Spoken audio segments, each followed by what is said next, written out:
జంట పేలుళ్ల కేసులో 5గురికి ఉరి శిక్ష ఖరారు చేస్తూ ఎన్ఐఏ కోర్టు తీర్పు.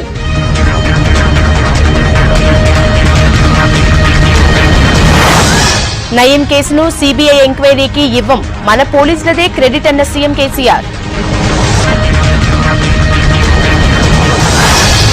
అప్రూవర్ గా మార్చిన వ్యక్తినే డీజీపీ చేశారు, జీవన్ రెడ్డి విమర్శలపై ముఖ్యమంత్రి ఫైర్. సర్కార్ భూములు వాడకపోతే వెనక్కే, టీఎస్ ఐపాస్ పై మండలి చర్చలో కేటీఆర్. ఇక 5,000 దాటిన డిపాజిట్లకు ఒకే ఛాన్స్, లేట్ అయినందుకు కారణం చెప్పాలన్న ఆర్బీఐ. గరీబ్ కళ్యాణ్ యోజనను ఉపయోగించుకోండి, పేర్లు రహస్యంగా ఉంచుతామన్న ఐటీ అధికారులు.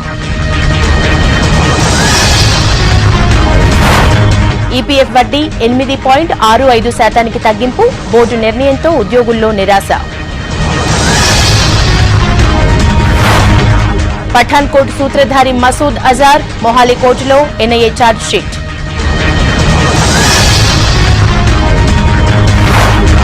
కాన్పూర్లో మోడీ, జౌన్పూర్లో రాహుల్ పోటాపోటీ ప్రచారాలతో యూపీలో హీట్.